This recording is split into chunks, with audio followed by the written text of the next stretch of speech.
Good morning everyone. आज मैंने जो 10th क्लास से मैंने प्रॉमिस किया था कि है ना मैं आज संडे को मैं इलेक्ट्रिसिटी चैप्टर का वीडियो लेके आऊँगा, तो मैं वीडियो लेके आया हूँ बेटा, है ना। हम इस वीडियो की जो लेंथ होगी वो वीडियो की लेंथ 2 आवर्स की रखेंगे, 2 घंटे से ज़्यादा की वीडियो नहीं बनाएंगे, है ना, क्योंकि मेरी बैटरी की जो कैपेसिटी है वो 2 आवर की वीडियो तक की ही है। इससे ज़्यादा वीडियो ये है ना सस्टेन नहीं कर पाता है ना। फिर हमारी बैटरी भी है ना इसकी ख़त्म हो जाएगी। मुझे आज केवल है ना 10th क्लास की वीडियो नहीं बनानी, उसके साथ मुझे 9th क्लास की भी वीडियो बनानी है, क्योंकि मैंने 9th क्लास के बच्चों से भी वादा करा था कि मैं वीडियो बनाऊंगा। तो आप 100% बैटरी है तो 100% में अगर 50% बैटरी यूज़ हो जाएगी हमारी 10th क्लास के लिए, और 50% बैटरी यूज़ होगी क्या नाम है 9th क्लास के लिए, है ना। तो उसी अकॉर्डिंग मुझे वीडियो बनानी पड़ेगी, ठीक है ना। तो आज के वीडियो की लेंथ होगी 2 आवर्स, और हमारा जो चैप्टर है वो स्टार्ट होगा इलेक्ट्रिसिटी। मैंने चैप्टर का नेम भी लिख रखा है इलेक्ट्रिसिटी, ठीक है। तो आज हमारा चैप्टर स्टार्ट करते हैं। मैं एक बार वीडियो को देख लूँ कि वीडियो चल रही है कि नहीं चल रही है, क्योंकि कैमरा मैन भी मैं ही हूँ और वीडियो को बनाने वाला भी मैं ही हूँ, उसको कंटेंट क्रिएशन भी मैं ही कर रहा हूँ, ठीक है। ठीक है, अब चैप्टर स्टार्ट करते हैं।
The intrinsic property of fundamental particles like electron and proton is known as electric charge।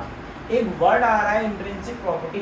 Intrinsic property माने होता है इंटरनल प्रॉपर्टी। इंटरनल माने अंदरूनी खासियत, है ना। तो हमारी जो इंटरनल प्रॉपर्टी होती है किसी फंडामेंटल पार्टिकल की, इसे इलेक्ट्रिक चार्ज कहते हैं। अब एक वर्ड आ रहा है फंडामेंटल पार्टिकल। फंडामेंटल पार्टिकल्स क्या होते हैं? वो पार्टिकल्स, है ना, जैसे फंडामेंटल पार्टिकल्स मतलब electron, proton, neutron.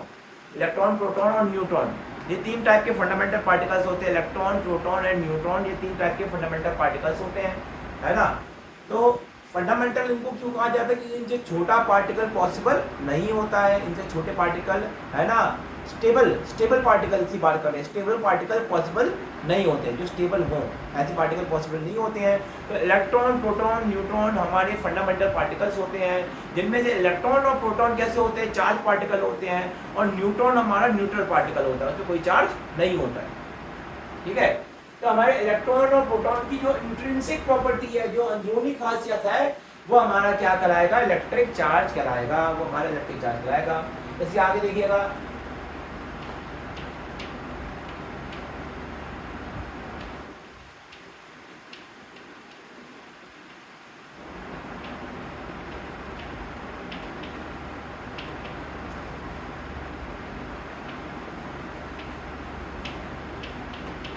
Types of electric charge. Electric charge कितने टाइप के होते हैं?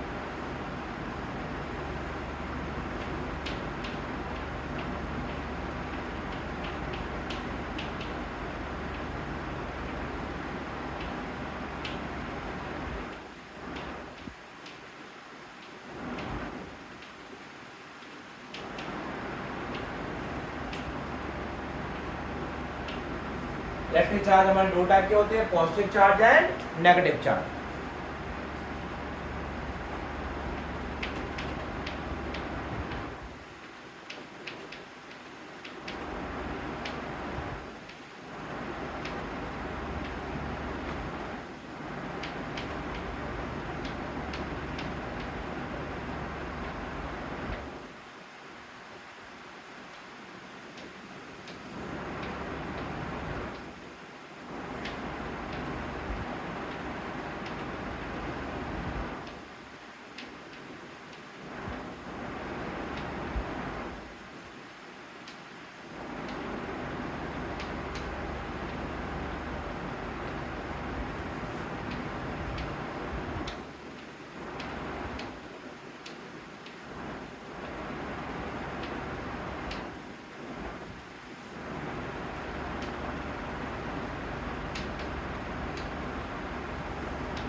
If an object has deficiency of electron, then the charge acquired by the object is known as positive charge. मतलब कहने का मतलब क्या है भाई, एक चीज आप ध्यान से सुनिएगा। एक एटम है, एटम में इलेक्ट्रॉन होता है और प्रोटॉन होता है, और number of electron equal to number of proton. तो टोटल चार्ज एक एटम पे कितना होगा, 0 होगा। अगर इस एटम से, इसके एटम के वैलेंस ऑर्बिट से एक इलेक्ट्रॉन को मैं निकाल दूंगा तो हमारा एटम कैसा चार्ज हो जाएगा, पॉजिटिव चार्ज हो जाएगा। क्यों हुआ पॉजिटिव चार्ज, क्योंकि प्रोटॉन की संख्या तो उतनी है मगर इलेक्ट्रॉन की संख्या कम हो गई। इलेक्ट्रॉन की संख्या को कम होने को कहते हैं डेफिशिएंसी ऑफ इलेक्ट्रॉन, उसे कहते हैं डेफिशिएंसी ऑफ इलेक्ट्रॉन, इलेक्ट्रॉन की कमी हो गई।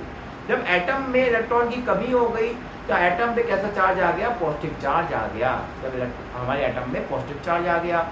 अब हम ऑब्जेक्ट की बात करें, ये तो माइक्रोस्कोपिक व्यू था, माइक्रोस्कोपिक व्यू के अकॉर्डिंग हमने एटम की बात करी। अब मैक्रोस्कोपिक व्यू देखते हैं। मैक्रोस्कोपिक मतलब एक बड़ा ऑब्जेक्ट, बड़े साइज का ऑब्जेक्ट। अब एक बड़े साइज के ऑब्जेक्ट में क्या होगा, अगर इलेक्ट्रॉन निकलेंगे, अगर उसमें बहुत सारे एटम्स होंगे, एक ऑब्जेक्ट में बहुत सारे एटम्स होंगे, उसमें से इलेक्ट्रॉन निकल रहे हैं बहुत, है ना, तो इलेक्ट्रॉन निकलेंगे तो हमारा ऑब्जेक्ट कैसा चार्ज हो जाएगा, पॉजिटिव चार्ज हो जाएगा। तो डेफिशिएंसी ऑफ इलेक्ट्रॉन क्या करता है, पॉजिटिव चार्ज एक्वायर हो जाता है, ऑब्जेक्ट में पॉजिटिव चार्ज आ जाता है। क्या कोई दिक्कत, तो इलेक्ट्रॉन की कमी से एक ऑब्जेक्ट के अंदर कैसा चार्ज आता है, पॉजिटिव चार्ज आता है। उसी प्रकार से अगर ऑब्जेक्ट के अंदर इलेक्ट्रॉन दिया जाए इलेक्ट्रॉन, तो इलेक्ट्रॉन की अधिकता हो जाएगी, एक्सेस ऑफ इलेक्ट्रॉन हो जाएगा। तो एक्सेस ऑफ इलेक्ट्रॉन से ऑब्जेक्ट पे कैसा चार्ज आएगा, नेगेटिव चार्ज आएगा। ऑब्जेक्ट पे कैसा चार्ज आएगा, नेगेटिव चार्ज आएगा, है ना। तो हम नेगेटिव चार्ज की भी डेफिनेशन लिख लेते हैं।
ठीक है, तो हमारा अब इलेक्ट्रॉन की अधिकता होगी, एक्सेस ऑफ इलेक्ट्रॉन होगा तो ऑब्जेक्ट पे कैसा चार्ज आ जाएगा, नेगेटिव चार्ज आ जाएगा। अगर इलेक्ट्रॉन की कमी होगी, डेफिशिएंसी ऑफ इलेक्ट्रॉन होगा, तो पॉजिटिव चार्ज आ जाएगा, ऑब्जेक्ट के ऊपर पॉजिटिव चार्ज होगा।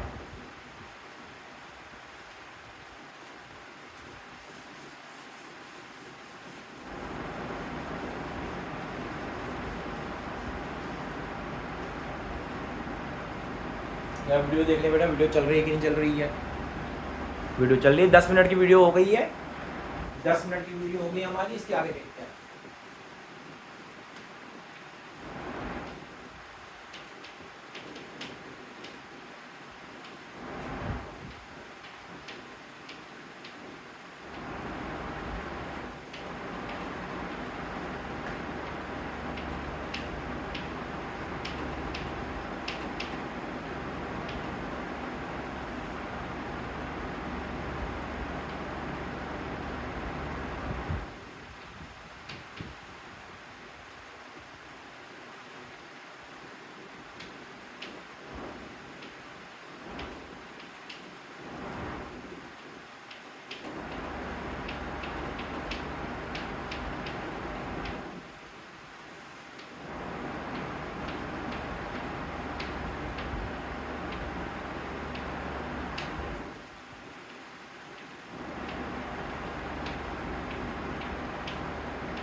चार्ज ऑन वन इलेक्ट्रॉन, एक इलेक्ट्रॉन पे कितना चार्ज होता है, वो होता है माइनस का 1.6 इंटू 10 की पावर माइनस 19 कूलम एक इलेक्ट्रॉन पे चार्ज होता है, और एक प्रोटॉन में कितना चार्ज होता है, प्लस का 1.6 इंटू 10 की पावर माइनस 19 कूलम एक प्रोटॉन पे चार्ज होता है।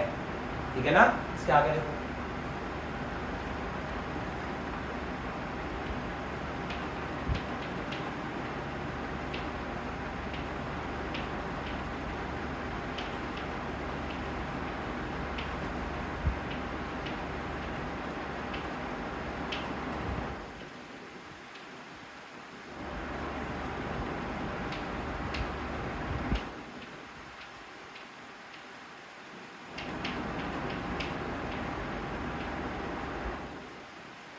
नहीं नहीं अट्रैक्ट नहीं दिखता है, लाइट चार्ज लाइट चार्ज।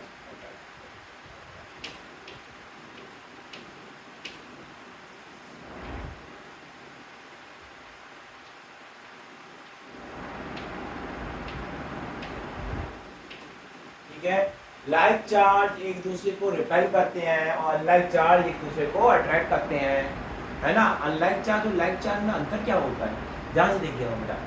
अगर एक चार्ज पॉजिटिव दूसरा चार्ज भी पॉजिटिव, दोनों पॉजिटिव है, तो दोनों पॉजिटिव चार्ज है उनके बीच में रिपल्सन होता है ना। रिपल्सन होगा तो ये दोनों चार्ज एक दूसरे से दूर दूर ऐसे करके जाएंगे, रिपल्सन हो रहा है इनके बीच में। अगर एक नेगेटिव दूसरा नेगेटिव तो भी ये लाइक चार्ज है, तो भी ये लाइक चार्ज है, तो भी इनके बीच में रिपल्सन होगा, ये दूर दूर जाएंगे। मगर एक पॉजिटिव दूसरा नेगेटिव, अब ये दोनों अनलाइक चार्ज है। अनलाइक चार्ज मतलब अपोजिट चार्ज, अपोजिट चार्ज है, तो ये ये दोनों एक दूसरे अट्रैक्ट होंगे, ये पास पास आएंगे। समझ में आ रहा है, अट्रैक्शन माने पास पास आना, रिपल्सन माने दूर दूर जाना। ठीक है ना।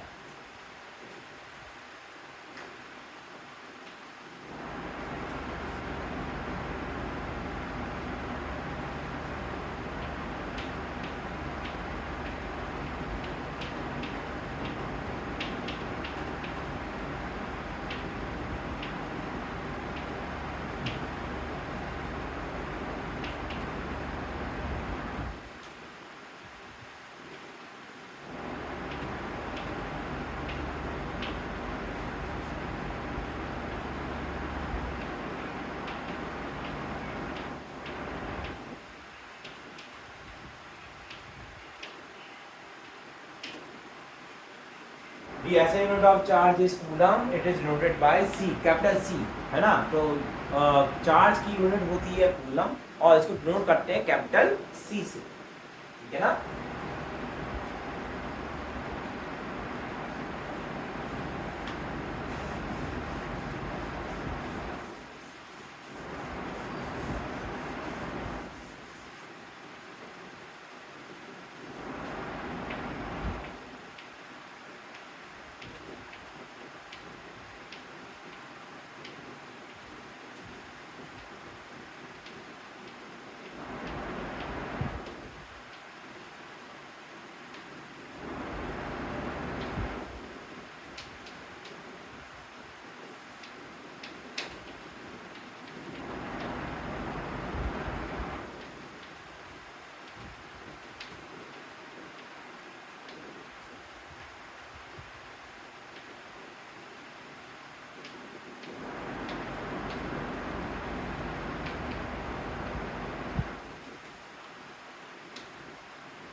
ठीक है। जब ग्लास रॉड को सिल्क रॉड से रब करते हैं तो ग्लास में आ जाता है पॉजिटिव चार्ज और सिल्क पे आ जाता है नेगेटिव चार्ज। हो क्या रहा है बेटा, जब ग्लास रॉड है, हम ग्लास रॉड को अगर हम रब करें सिल्क रॉड से, तो रब करने पे क्या होता है, जो ग्लास रॉड के इलेक्ट्रॉन होते हैं वो जंप करके सिल्क रॉड पे आ जाते हैं। तो सिल्क पे हो गया एक्सेस ऑफ इलेक्ट्रॉन, तो वो हो गया नेगेटिव चार्ज, और ग्लास रॉड पे हो गया डेफिशिएंसी ऑफ इलेक्ट्रॉन, तो ये हो गया पॉजिटिव चार्ज। तो सिल्क रॉड पे नेगेटिव और ग्लास रॉड पे पॉजिटिव, है ना।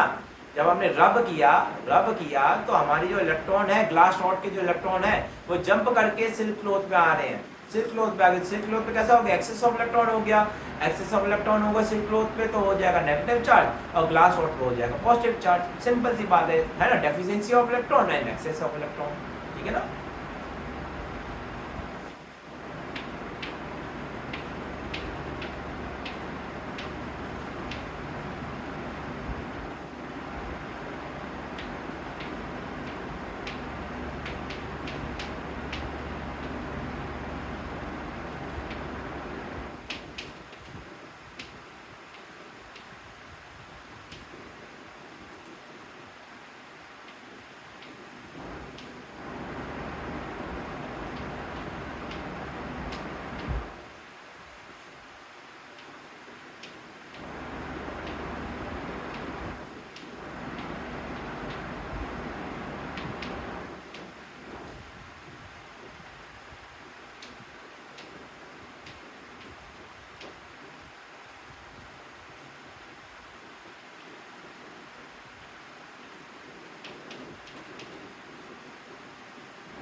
ये आपको पॉइंट क्लियर हुआ होगा। When we rub ebonite rod with woollen cloth then the charge acquired by the ebonite rod is negative and the charge acquired by the woollen cloth is positive. इसका मतलब हमारा जो एबोनाइट रॉड है, ebonite भी एक material होता है, जैसे ग्लास एक मटेरियल है वैसे एबोनाइट भी एक मटेरियल होता है।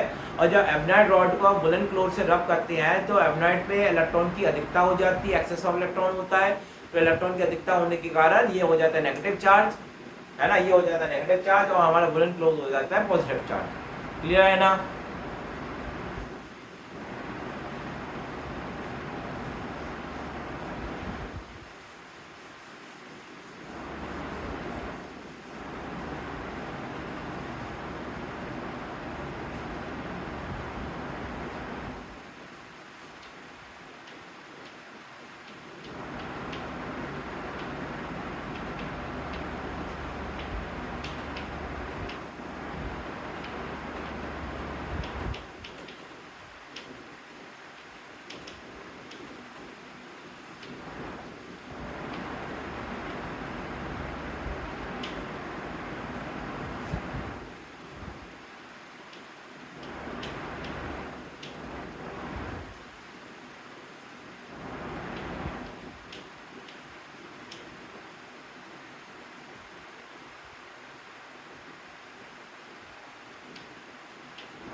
देखो बेटा, according to quantization of charge, जो मैंने क्लास में पढ़ाया नहीं था, मगर है ना मैंने देखा है कि ये सवाल एक दो बार रिपीट भी हुआ है, तो मैं इसको इस वीडियो में इंक्लूड कर रहा हूँ, है ना। तो according to quantization of charge, Q बराबर होता है एनी और एन होता है नंबर ऑफ इंटीजर्स, है ना, इंटीजर का नंबर, मतलब 1 2 3 4 5 6, मगर ये n की वैल्यू ऐसी नहीं होगी 1.2 1.3 1.4 1.5, इस तरह की वैल्यू नहीं होगी। इसकी वैल्यू होगी 1 2 3 4 5 6 7 8, इंटीजर होगा नंबर, है ना। और e की वैल्यू होती है 1.6 इंटू 10 -19 कूलम होती है। इसमें एक सवाल देखते हैं।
देखना बेटा, ध्यान से देखना। हमारी Q की वैल्यू कितनी है? Q बराबर है प्लस का 1 कूलम है। Q बराबर Ne, Q बराबर Ne होता है। N की वैल्यू निकालनी है। N बराबर होगा किसके? Q/E। Q/E के बराबर होगा। Q की वैल्यू कितनी? 1।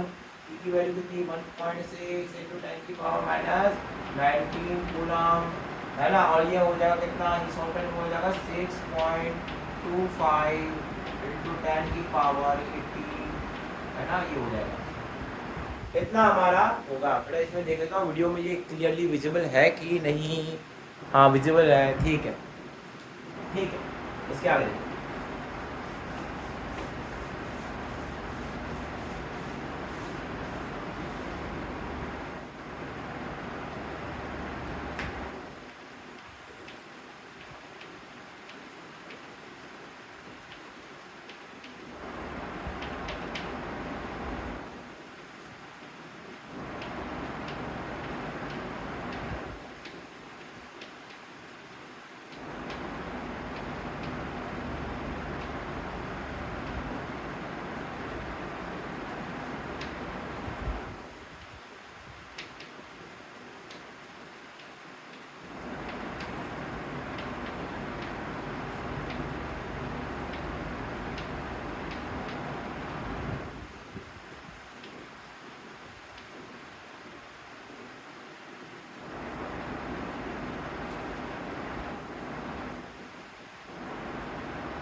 The substance through which electric charge can flow are known as conductor, है ना। जो सब्सटेंस जिनसे इलेक्ट्रिक चार्ज फ्लो कर सकता है उन्हें कंडक्टर कहते हैं। समझ में आ रहा है? किसी सब्सटेंस से अगर इलेक्ट्रिक चार्ज फ्लो कर रहे हैं तो उन्हें कंडक्टर कहते हैं।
Carbon in the form of graphite, ये हमारा कंडक्टर होता है। जितने भी मेटल्स होते हैं वो सब कंडक्टर होते हैं। सब मेटल अलॉयज, अलॉयज क्या होते हैं? अलॉयज होते हैं बेटा जब दो या दो से ज़्यादा मेटल को मिक्स करके एक नया मटेरियल बनाते हैं तो उसे अलॉय कहते हैं, है ना। तो अलॉय में जो अलॉय, कुछ अलॉयज हमारे कंडक्टर होते हैं। तो अलॉयज कौन कौन से कंडक्टर है? नाइक्रो, मैग्नीन, कॉन्स्टेंटर। ये तीन नाम आपको याद रखने हैं। आपके सिलेबस से केवल ये तीन नाम है, नाइक्रो, मैग्नीन, कॉन्स्टेंटर। ये आपको तीन नाम याद रखने हैं।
The substance through which electric charge cannot flow are known as insulator। जिन सब्सटेंस से इलेक्ट्रिक चार्ज फ्लो नहीं हो सकता है उन्हें इंसुलेटर कहते हैं, उन्हें इंसुलेटर कहते हैं। Example,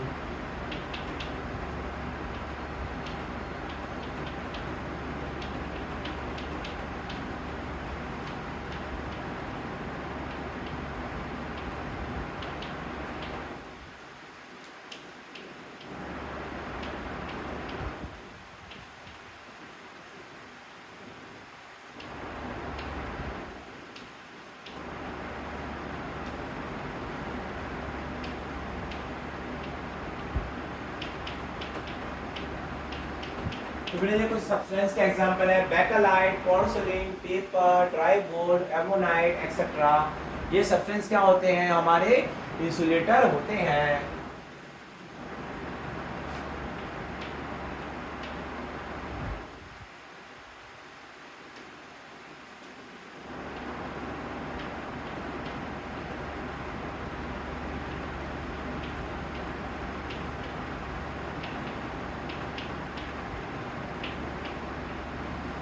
types of electricity. Electricity हमारी दो टाइप की होती है। इलेक्ट्रिसिटी हमारी दो टाइप की होती है।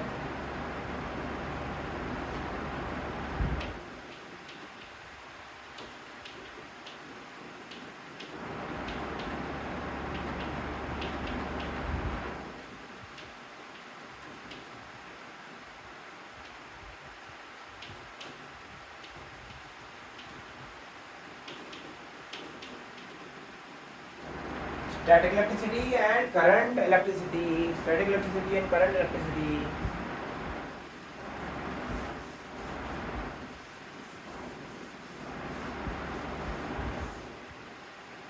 जो हमारी करंट इलेक्ट्रिसिटी है उसको सिंपल हम कह सकते हैं, वो क्या है? करंट। जो हम सिंपल कह देते हैं ना करंट, क्या जो सिंपल हम करंट कह देते हैं वो करंट इलेक्ट्रिसिटी होती है। वो क्या होती है? Current electricity.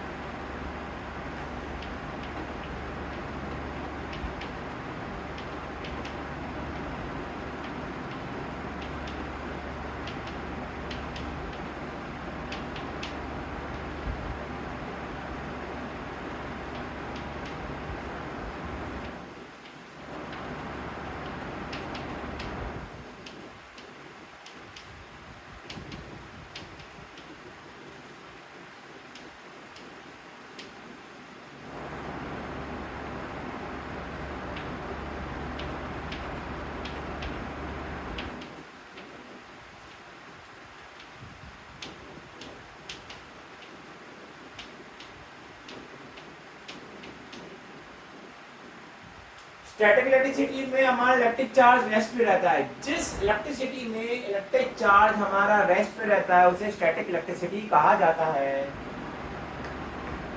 एग्जाम्पल,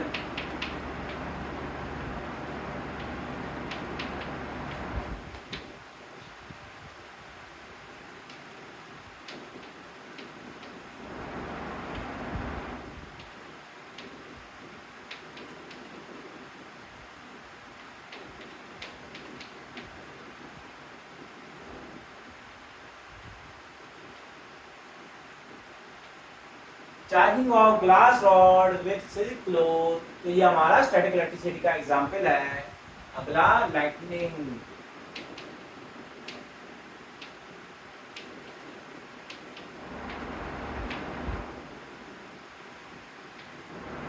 तो जो लाइटनिंग होता है वो हमारा स्टैटिक इलेक्ट्रिसिटी का एग्जांपल है। जो बिजली कड़कती है तो वो बिजली कड़कना किसका एग्जांपल होता है? स्टैटिक इलेक्ट्रिसिटी का एग्जांपल होता है, वो स्टैटिक इलेक्ट्रिसिटी का एग्जांपल होता है। ठीक है ना।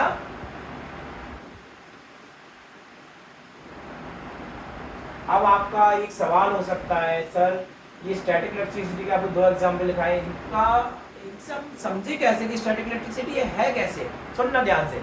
जैसे ग्लास रॉड है, ग्लास रॉड को जहाँ पे मैंने रब किया, जहाँ पे मैं रब कर रहा हूँ, वो जो चार्ज, जो इलेक्ट्रॉन यहाँ से हटेगा, यहीं से हट रहा है इलेक्ट्रॉन यहीं से हटेगा, इलेक्ट्रॉन यहाँ से हटेगा तो यहीं पे चार्ज आएगा, यहीं पे पॉजिटिव चार्ज आएगा, यहीं पे पॉजिटिव चार्ज आएगा, और चार्ज अपनी प्लेस चेंज नहीं करेगा। मगर ये चार्ज यहाँ से यहाँ पे नहीं आ जाएगा, ये यहीं पे रहेगा, ये चार्ज यहीं पे रहेगा। मगर फिर लाइटनिंग कैसे हो सकता है? लाइटनिंग में क्या होता है बेटा, जब लाइटनिंग होती है तो लाइटनिंग में जो बीच की एयर के मॉलिक्यूल होते हैं, जो हवा के मॉलिक्यूल होते हैं, वो आयनाइज होते हैं, आयनाइज है ना, वो आयन के फॉर्म में आते हैं। तो ये जैसे यहाँ पे एक पार्टिकल है एयर का, ये आयनाइज हो गया, आयनाइज होने के बाद ये चार्ज पार्टिकल में कन्वर्ट हो गया, फिर से आगे वाले पार्टिकल को कन्वर्ट कर दिया, फिर से आगे वाले पार्टिकल को कन्वर्ट कर दिया, फिर से आगे वाले पार्टिकल को कन्वर्ट कर दिया। मगर जो यहाँ पे जो चार्ज पार्टिकल था ये मूव करके नीचे नहीं आएगा, ये मूव करके नीचे नहीं आ रहा है, ये पार्टिकल वहीं का वहीं है, ये पार्टिकल वहीं का वहीं है, मगर ये आगे वाले पार्टिकल को चार्ज करता जा रहा है। समझ में आ रहा है? जिस पे चार्ज पार्टिकल मोशन में नहीं होता है वो स्टैटिक इलेक्ट्रिसिटी होता है, और जिस पे चार्ज पार्टिकल मोशन में होता है ना, वो हमारा करंट इलेक्ट्रिसिटी होता है। समझ में आया? क्लियर है ना?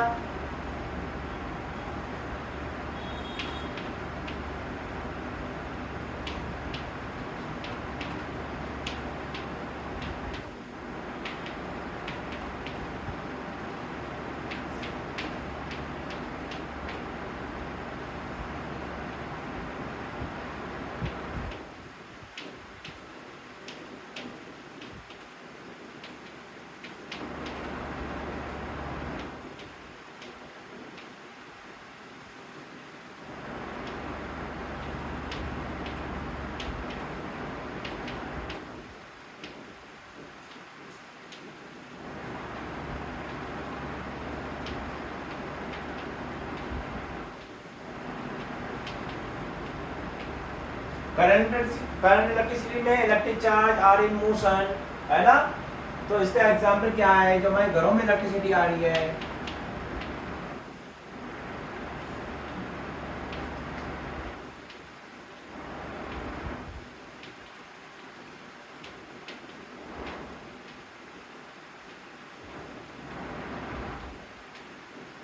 जो हमारे घरों में इलेक्ट्रिसिटी आ रही है वो करंट इलेक्ट्रिसिटी का एग्जांपल है।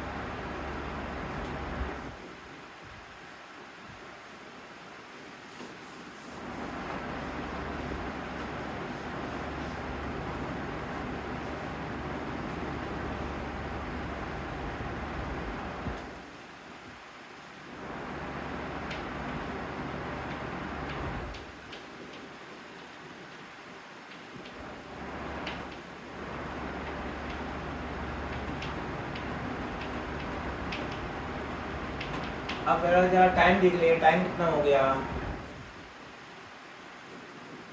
अभी 37 मिनट हुआ है, अभी टाइम है। 2 घंटे की वीडियो रखेंगे हम। वीडियो को 2 घंटे से ज़्यादा लंबा नहीं करेंगे क्योंकि मुझे 9th क्लास की भी वीडियो बनानी है।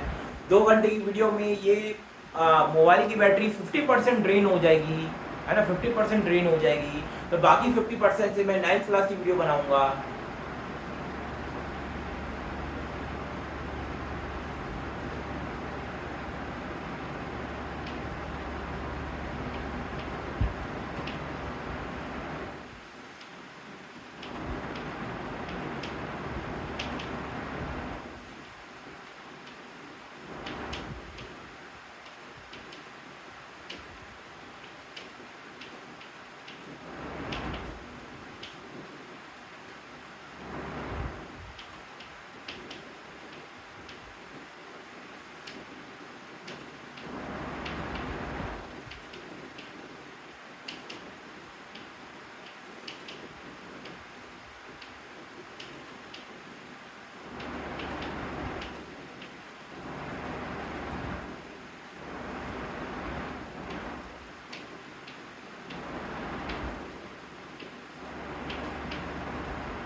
बेटा बस अभी मैं थोड़ा 5 मिनट का ब्रेक लेता हूँ, मैं जरा पानी पिया हूँ, है ना, प्यास लग रही है तो मैं अभी आता हूँ।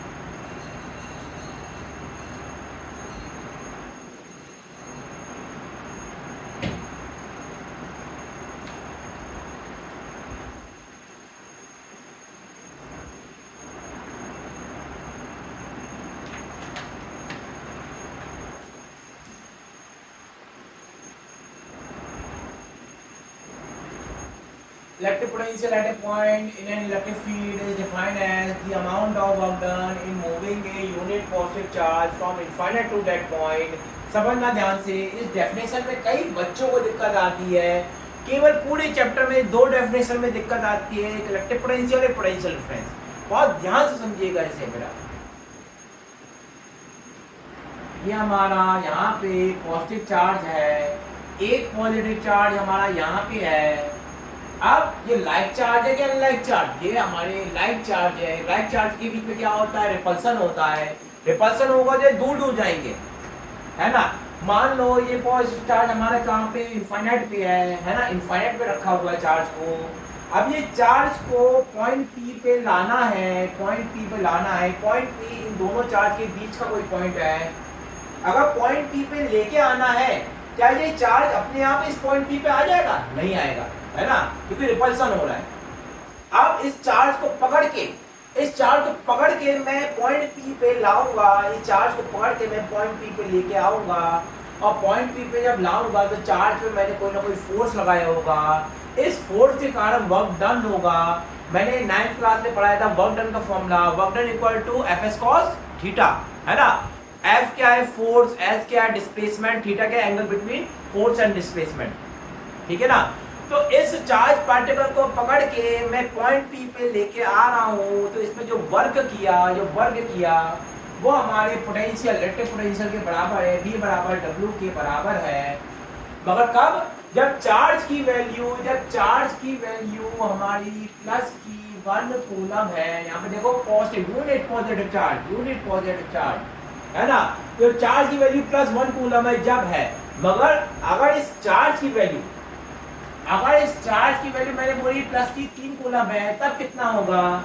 तब हमको इस फॉर्मूले में थोड़ा चेंज करना पड़ेगा कि मैं W को डिवाइड कर दूंगा Q से, तो ये हमारा इलेक्ट्रिक पोटेंशियल का फॉर्मूला आ जाएगा। ये इलेक्ट्रिक पोटेंशियल का फॉर्मूला हो, क्लियर है ना। The electric potential at a point in an electric field is defined as the amount of work done in moving a unit positive charge from infinite to that point। infinite से point P तक लाने में जो work किया वो electric potential के बराबर है। मगर कब? जब चार्ज की वैल्यू प्लस का 1 कूलम है, और जब चार्ज की वैल्यू 2, 3, 4, 5, 6, 7, 8, 9, 10 ऐसी कोई वैल्यू है, तो W को Q से डिवाइड कर देंगे तो ये V की वैल्यू हो जाएगी।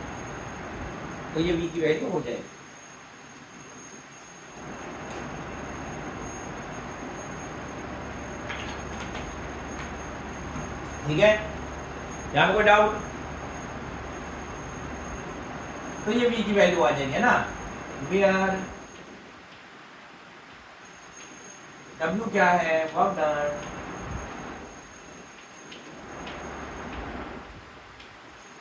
Q है हमारा इलेक्ट्रिक चार्ज।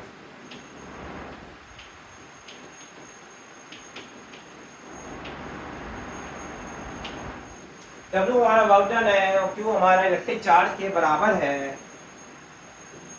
ठीक है, कोई डाउट तो नहीं है।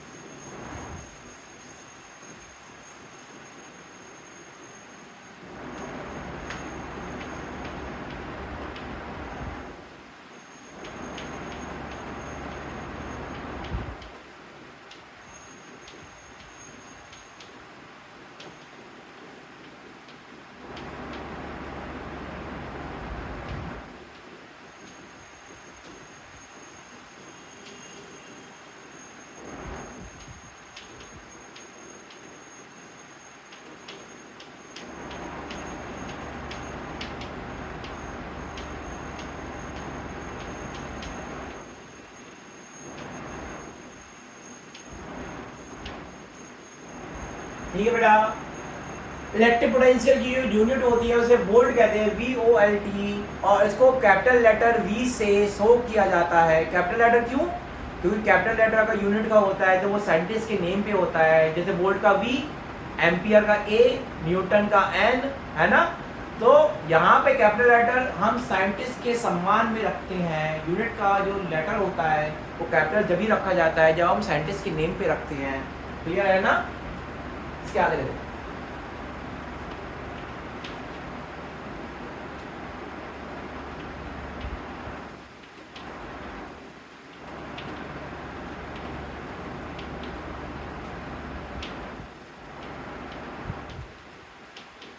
पोटेंशियल डिफरेंस, है ना। पोटेंशियल डिफरेंस अगला टॉपिक है हमारा, potential difference.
Potential difference between 2 points in an electric circuit is defined as the amount of work done in moving a unit charge from one point to another point, from one point to another point, है ना। इसको मैं समझाता हूँ अभी ये क्या है।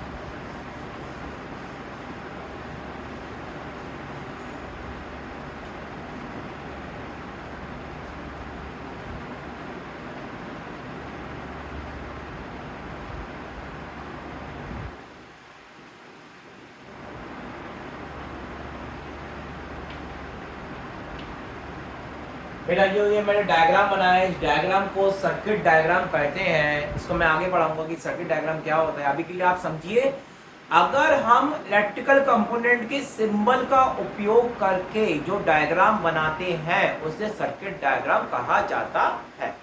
समझ में आ रहा है ना। तो इलेक्ट्रिकल कंपोनेंट ये क्या बेटा, सेल, ये क्या है, रजिस्टर, रजिस्टर, है ना। ये मैं आगे पढ़ाऊंगा, अभी परेशान मत होना। अभी केवल जो मैं समझाना चाहता हूँ उस पर ध्यान देना, ठीक है ना।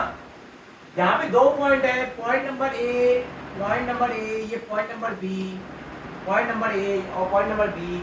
अब हमारी डेफिनेशन क्या कहती है, पोटेंशियल डिफरेंस बिटवीन 2 पॉइंट आ गए ए और बी, है ना, इन एन इलेक्ट्रिक सर्किट। ये हमारा सर्किट है, इलेक्ट्रिक सर्किट है ना। इस डायग्राम को क्या कहेंगे, सर्किट डायग्राम, ठीक है ना।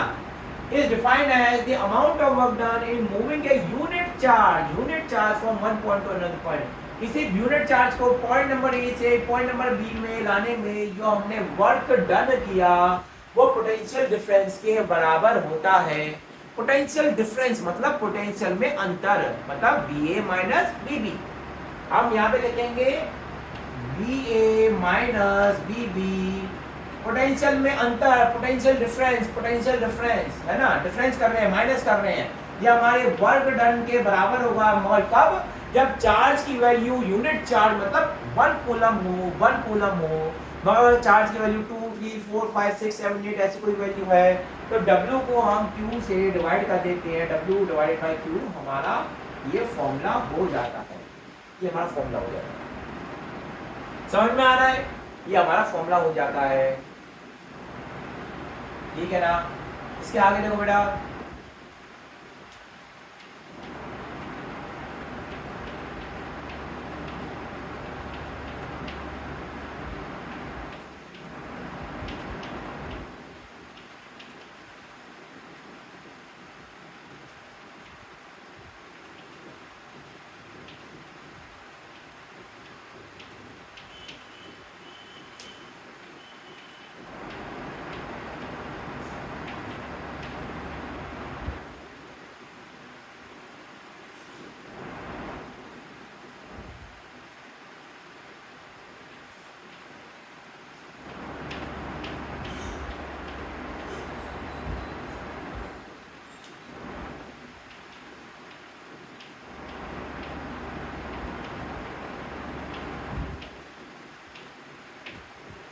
It is denoted by we.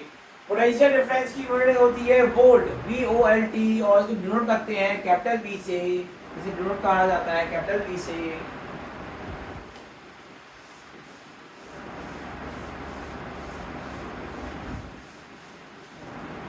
तो हमारी वोल्ट हमारी पोटेंशियल डिफरेंस की यूनिट होती है। तो अगर हम, सुनना बहुत ध्यान से, अगर हम किसी मीटर को मीटर से माइनस करेंगे तो मीटर क्यों आएगा, नहीं समझ में आया।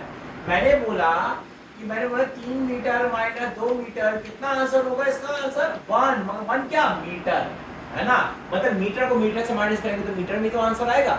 वैसे वोल्ट को वोल्ट से माइनस करेंगे, वी ए क्या है, पोटेंशियल, इलेक्ट्रिक पोटेंशियल, वी भी क्या है, इलेक्ट्रिक पोटेंशियल, इसे लिख लेना। वी ए और वी बी क्या है, इलेक्ट्रिक पोटेंशियल, इलेक्ट्रिक पोटेंशियल। जब इलेक्ट्रिक पोटेंशियल को इलेक्ट्रिक पोटेंशियल से माइनस करेंगे तो हमारी जो वैल्यू आएगी वो भी तो वोल्ट में आएगी। तो इसकी ऐसे यूनिट क्या होगी, volt denoted by capital V, है ना।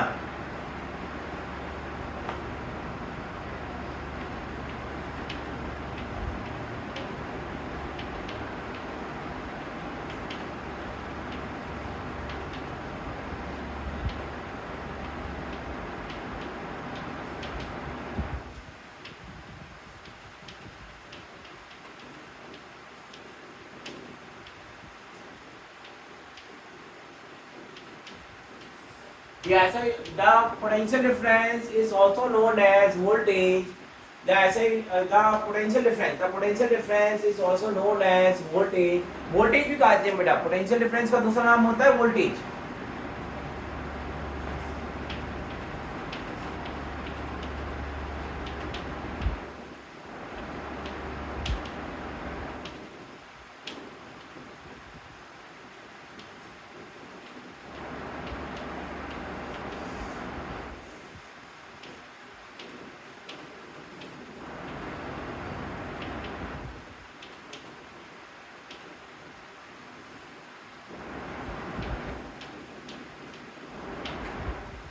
बेटा potential difference is abbreviated as PD. Abbreviated माने शॉर्ट फॉर्म में लिखना, शॉर्ट फॉर्म में लिखना। जैसे अबलास निगम है, मेरा नाम है अबलास निगम, तो शॉर्ट में कैसे लिखूंगा, एन ई एन।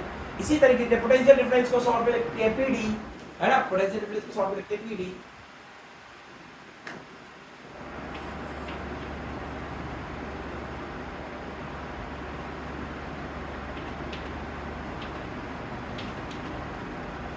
अगला है वोल्ट मीटर। वोल्ट मीटर क्या होता है, वीडियो देख लेते हैं, कितनी लेंथी हो गई है। अभी 53 मिनट की हुई है, अभी टाइम है हमारे पास। वोल्ट मीटर, अगला है volt meter.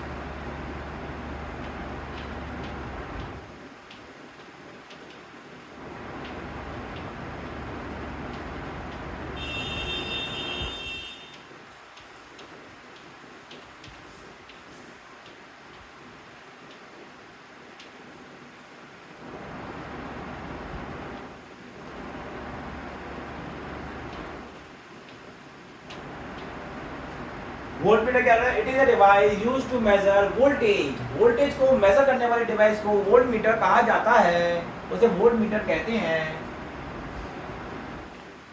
Second point,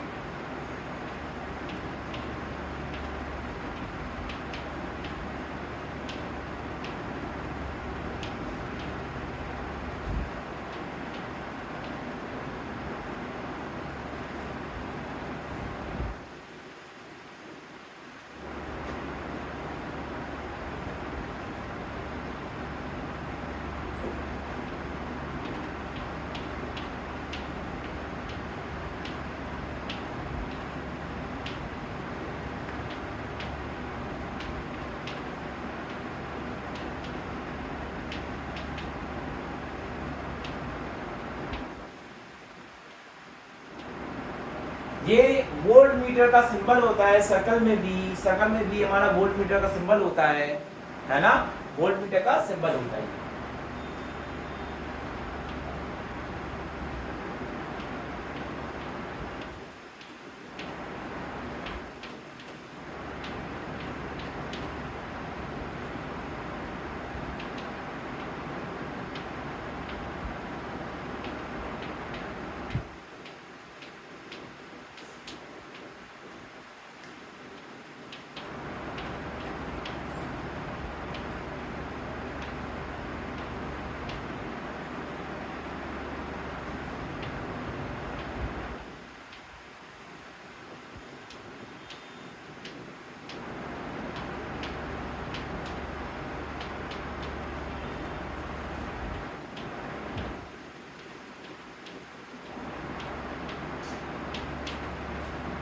volt meter is always connected in parallel across the electrical component. Electrical component के अक्रॉस हमेशा वोल्ट मीटर को पैरेलल में कनेक्ट किया जाता है।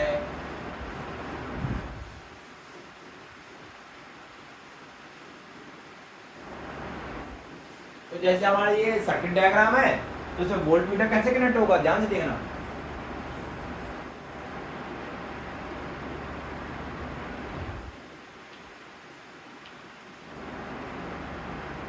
इस तरीके से वोल्ट मीटर को कनेक्ट किया जाता है। इस तरीके से वोल्ट मीटर को कनेक्ट किया जाता है। वोल्ट मीटर पैरेलल में मतलब जैसे एक रो ऐसी एक रो ऐसी, ये दोनों रो ऐसे क्या होगी, पैरेलल होगी। पैरेलल लाइंस होती ना, जैसे पैरेलल लाइंस होती है ना, तो ये पैरेलल है एक दूसरे के, पैरेलल है ना। तो वोल्ट मीटर को हमेशा पैरेलल में कनेक्ट किया जाता है।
The resistance of voltmeter is high so that it may not change the value of current flowing in the circuit, है ना।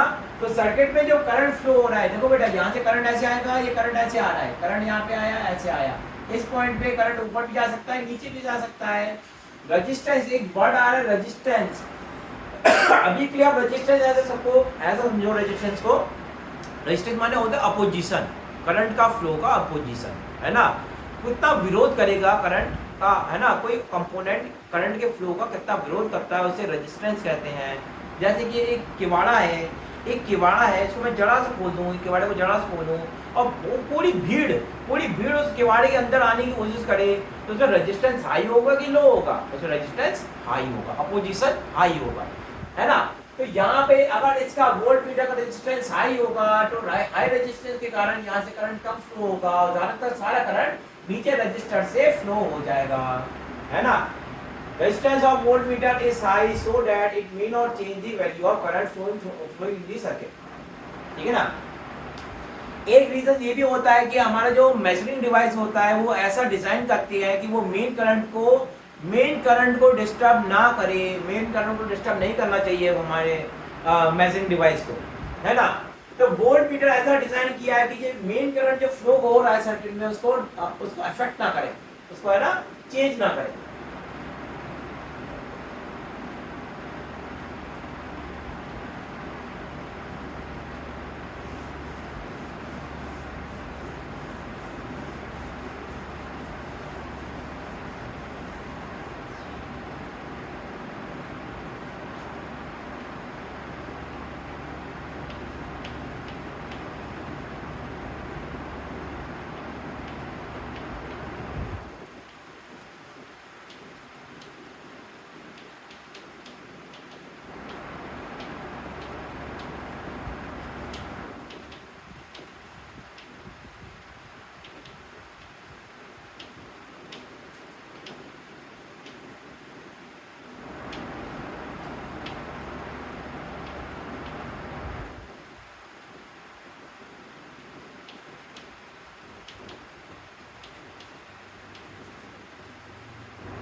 देखो बेटा हमारा सवाल क्या है, if 10 joule of work is done in moving a 2 coulomb charge from point A to point B in an electric circuit, then find the value of potential difference, PD माने potential difference, across the point A and B, across the point A and B. तो हमारा work की value निकालनी है, तो क्या होगा, V A, work की वैल्यू नहीं, पोटेंशियल डिफरेंस की वैल्यू निकालनी है, तो V A minus V B equal to होगा डब्ल्यू बाई क्यू।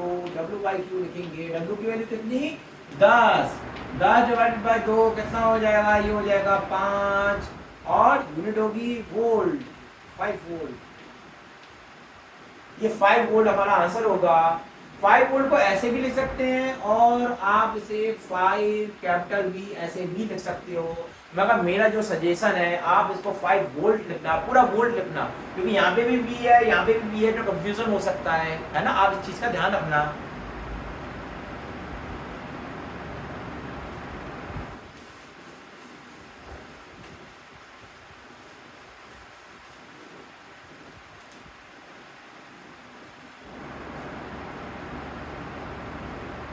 ठीक है, यहाँ पे कोई डाउट,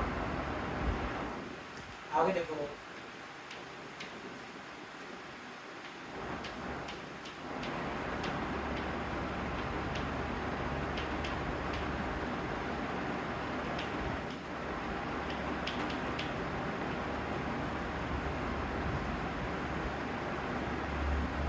कितना मिनट का हो गया वीडियो, 1 घंटा का हो गया, ठीक है।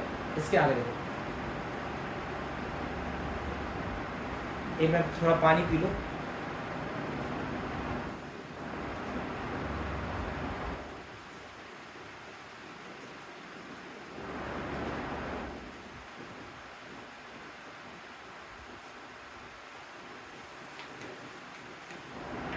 एक घंटा पढ़ाते पढ़ाते थोड़ा टायर्ड हो जाते हैं। वीडियो चल रही है कि नहीं चल रही है, वीडियो चल रही है, ठीक है।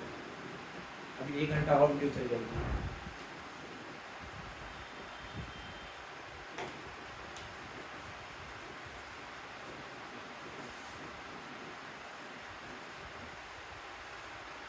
अब अगर अगला टॉपिक है इलेक्ट्रिक चार्ज, है ना, ध्यान से देखना।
थोड़ा सा मेरे को थोड़ा ध्यान नहीं आ रहा था, अब याद आ गया।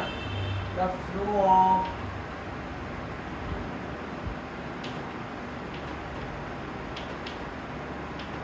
Electric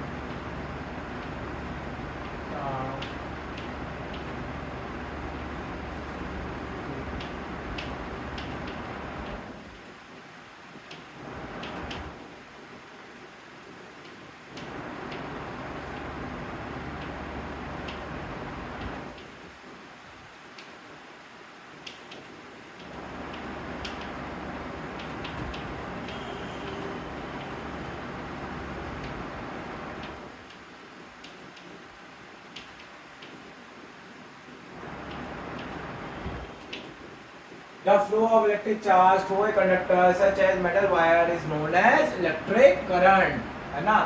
The flow of electric charge through a conductor such as metal wire is known as electric current. ठीक है बेटा, तो इलेक्ट्रिक चार्ज का जब फ्लो होता है किसी कंडक्टर से तो उसे इलेक्ट्रिक करंट कहते हैं। अब एक नोट करके एक पॉइंट को समझो,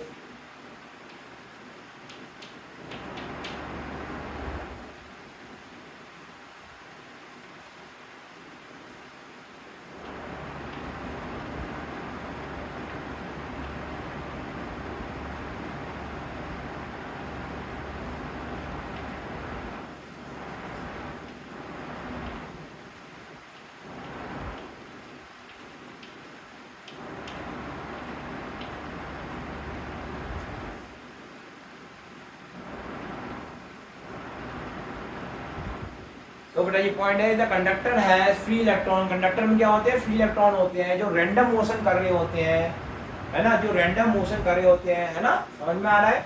हमारे कंडक्टर में फ्री इलेक्ट्रॉन होते हैं जो रैंडम मोशन कर रहे होते हैं। अब इसके आगे देखना बेटा, इसके आगे अब कंडक्टर के अंदर फ्री इलेक्ट्रॉन है, इलेक्ट्रॉन का मोशन हो रहा है। आप ध्यान से देखना, अगर इलेक्ट्रॉन हमारा इधर मूव करेगा, और इलेक्ट्रॉन क्या है? चार्ज है, इलेक्ट्रिक चार्ज है, इलेक्ट्रिक चार्ज है। Flow of electric charge through a conductor such as metal wire is known as electric current. तो चार्ज कौन है? इलेक्ट्रॉन है। इलेक्ट्रॉन का मोशन इधर हो रहा है, इलेक्ट्रॉन का मोशन इधर होगा तो करंट का मोशन इधर होगा। यहाँ पे करंट इस डायरेक्शन में होगी, जिस डायरेक्शन में इलेक्ट्रॉन जाते हैं उसके अपोजिट डायरेक्शन में करंट फ्लो करती है, उसके अपोजिट डायरेक्शन में करंट फ्लो करती है।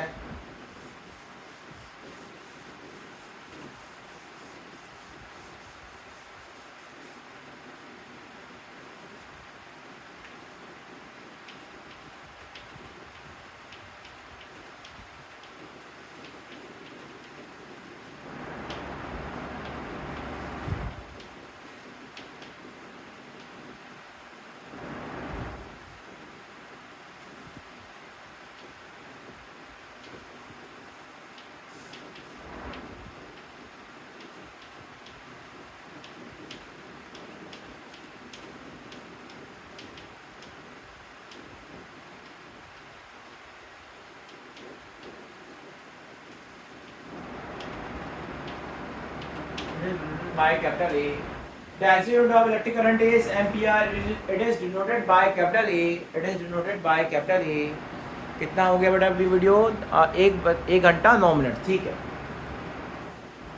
It is denoted by capital A, ठीक है। I बराबर हमारा फॉर्मूला होता है I बराबर Q by T, I बराबर Q by T, where Q क्या हमारा इलेक्ट्रिक चार्ज,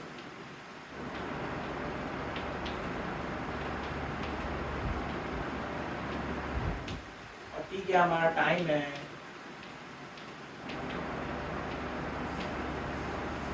ना। तो I equal to Q by T, और I क्या हमारा इलेक्ट्रिक करंट, I हमारा इलेक्ट्रिक करंट है।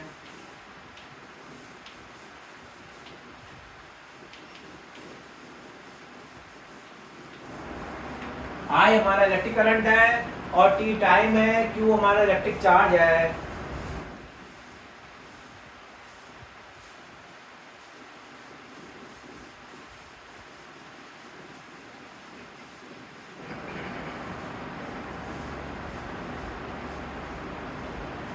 अगला है हमारा 1 एम्पियर।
ठीक है बेटा, 1 एम्पीयर की डेफिनेशन क्या है? When 1 coulomb of charge passes through any cross section of the conductor in 1 second, then the current flowing in the conductor is known as 1 ampere.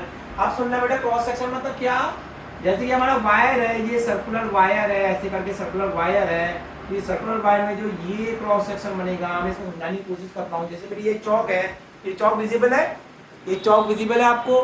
तो इसका ये एक सर्कल बन रहा है, यहाँ पे एक सर्कल बन रहा है, वो क्रॉस सेक्शनल एरिया होगा, उसे क्रॉस सेक्शनल एरिया कहेंगे। तो ये हमारा क्रॉस सेक्शनल एरिया है। इस क्रॉस सेक्शनल एरिया से जितना चार्ज कितना चार्ज पास कर रहा है? 1 coulomb. When 1 coulomb of charge passes through any cross section of the conductor in 1 second, then the current flowing in the conductor is known as 1 ampere. तो हमने देखा I बराबर Q by T, हमको formula पता है। तो ये किस बराबर होगा? 1 कूलम डिवाइड बाय 1 सेकेंड, और ये कितना होगा? 1 कूलम पर सेकेंड, जिसे हम कहेंगे 1 एम्पियर। इसी को हम 1 एम्पियर कहेंगे। क्लियर है ना? अच्छा, मेरा एक डेफिनेशन रह गई है, वोल्टेज। जब मैंने वोल्टेज पढ़ाया था तो एक वहां पे जैसे 1 एम्पियर यहाँ पे आया, वैसे वहां पे भी 1 वोल्ट होगा। तो 1 वोल्ट की डेफिनेशन रह गई, पहले 1 वोल्ट की डेफिनेशन लिखवा देता हूँ, फिर आगे प्रोसीड करेंगे।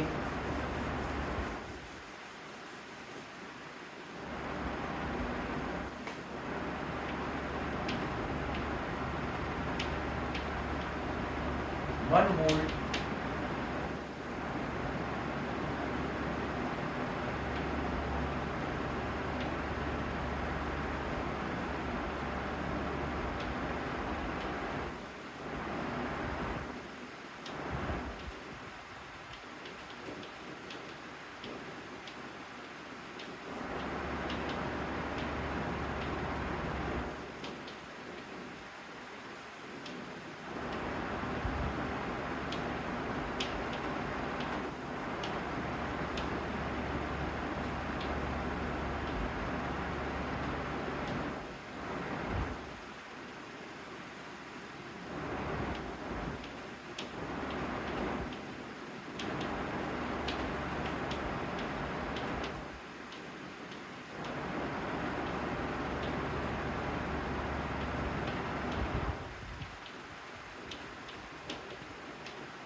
तो 1 वोल्ट क्या कहता है?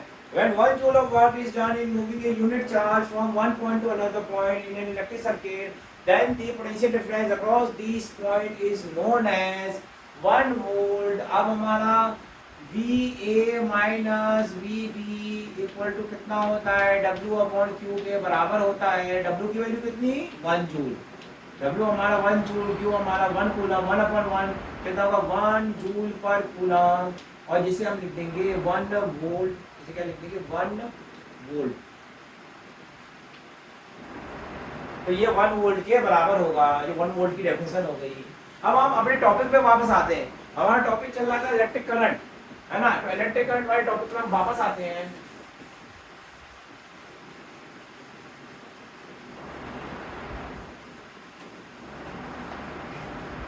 अब हम इलेक्ट्रिक करंट पे वापस आते हैं। हमारा टॉपिक क्या है अगला?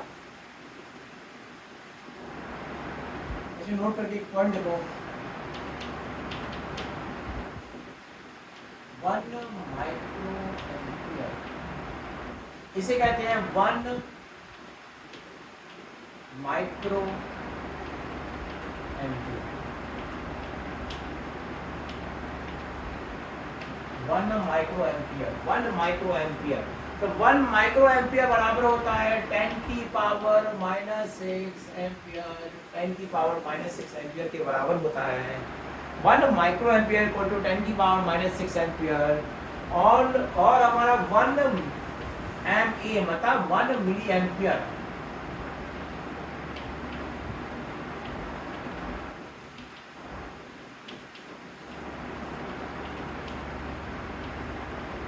ये बराबर होता है 10 की पावर -3 एम्पियर। ठीक है। अच्छा, कई बच्चे, मैंने एक बार टेस्ट लिया था इस टॉपिक पे, मैंने एक टेस्ट लिया था तो मैंने बोला था कि 1 एम्पियर बराबर कितने माइक्रो एम्पियर, तो बच्चे इतना दिमाग भी नहीं लगा पाया कि इसमें क्या करना है। तो यहाँ पे ये 1 एम्पियर मैं बता देता हूँ, 1 एम्पियर बराबर होगा 10 की पावर 6 माइक्रो एम्पियर, और 1 एम्पियर बराबर होगा 10 की पावर 3 मिली एम्पियर। ये हमारा ये भी फॉर्मूले होंगे। हमने केवल 10 की पावर इधर लिया है, 10 की पावर इधर लिया है, तो ये वैल्यूज आ जाएंगी हमारी। यहाँ पे कोई डाउट तो नहीं है, क्लियर है ना? ठीक है ना?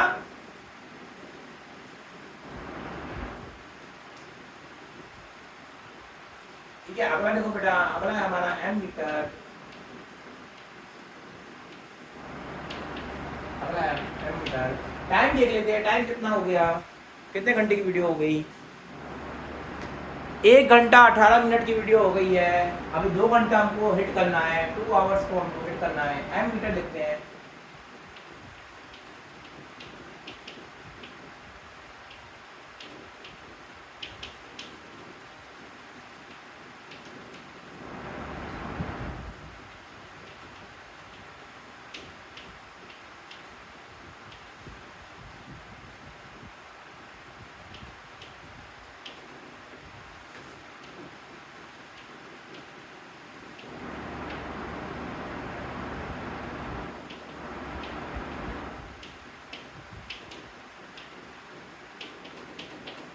It is a device used to measure current flowing in the circuit. Circuit में कितना करंट फ्लो हो रहा है, ये डिवाइस इस करंट को मेजर करता है। ये डिवाइस इस करंट को मेजर करता है। पहला पॉइंट हो गया। सेकंड पॉइंट,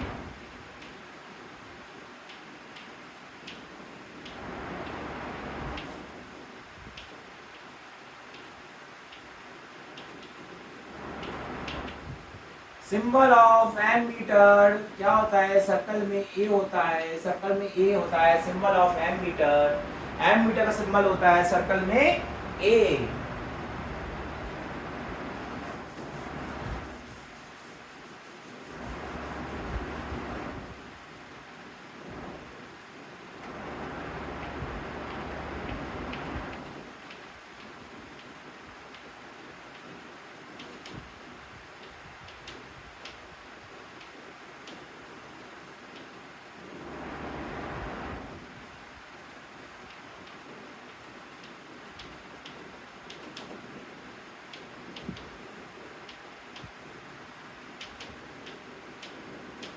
एमीटर को हमेशा सीरीज में कनेक्ट करते हैं। कैसे कनेक्ट करते हैं, ध्यान से देखिएगा।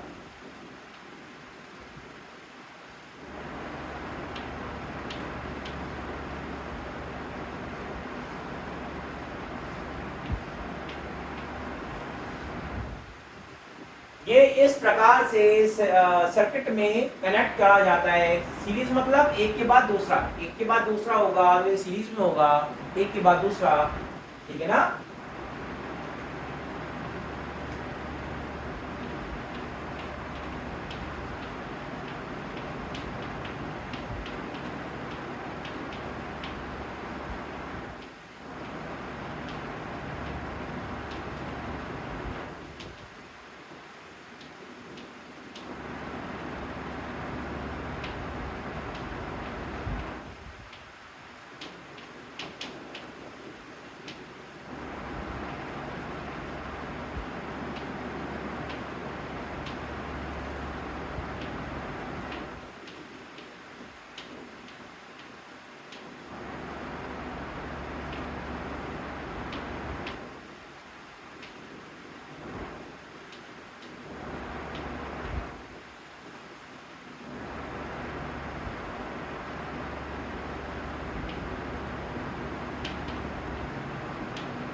The resistance of ammeter is low so that it may not change the value of current flowing in the circuit.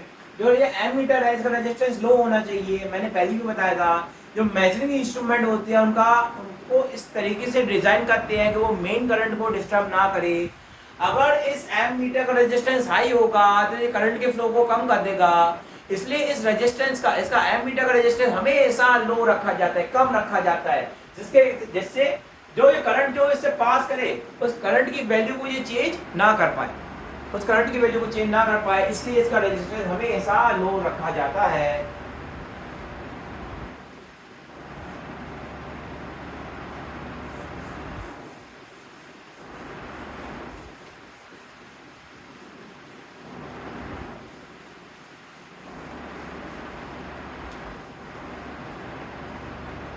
ठीक है, इसके आगे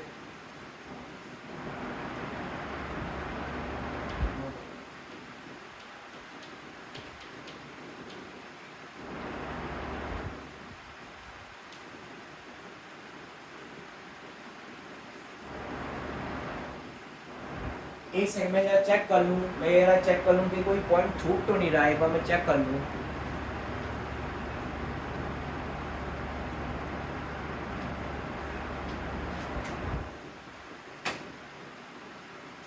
ठीक है, सही चल रहा है।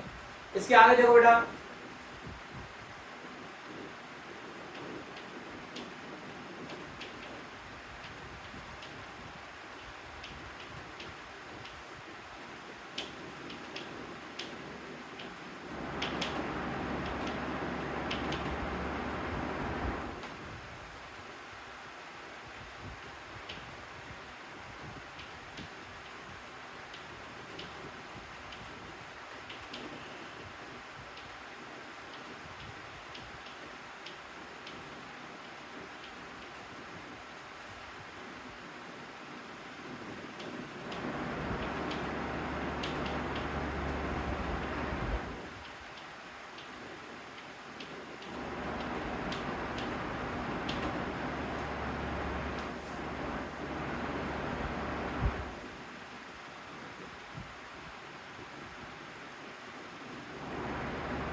the simplest way to maintain potential difference across an electrical component is to connect the component across a cell or a battery।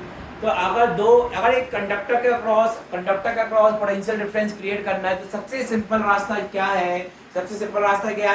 कि उस कंडक्टर को सेल या बैटरी से कनेक्ट कर दो तो उसके अक्रॉस पोटेंशियल डिफरेंस क्रिएट हो जाएगा।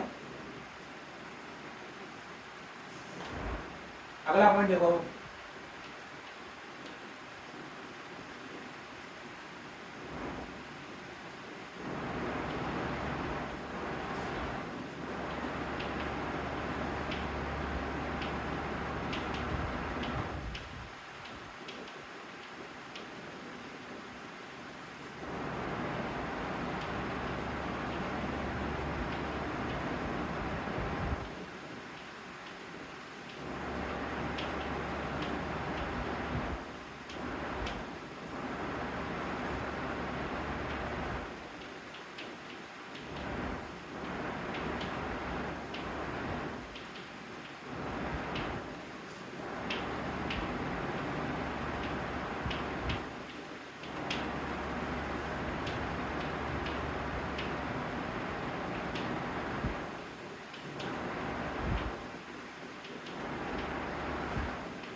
the conventional direction of current is from positive terminal of a cell to negative terminal of a cell, है ना, in outer circuit. मतलब समझना इसका मतलब क्या है.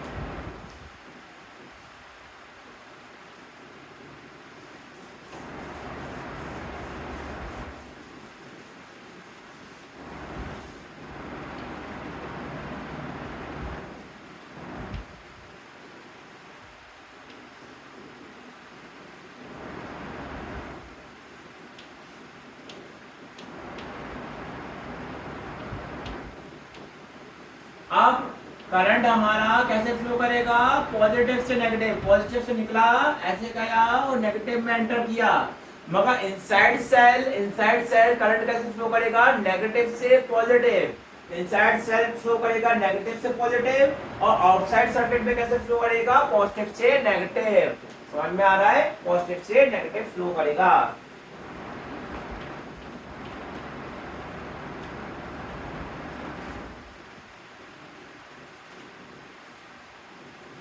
अगला देखो,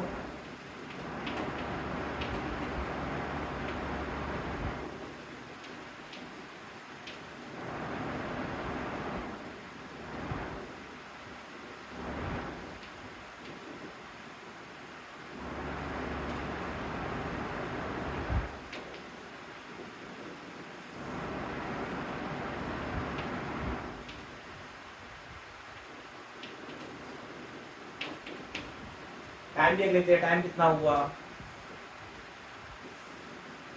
है ना. 1 घंटा 30 मिनट की वीडियो हो गई है. अभी 30 मिनट है हमारे पास, अभी हमारे पास 30 मिनट है.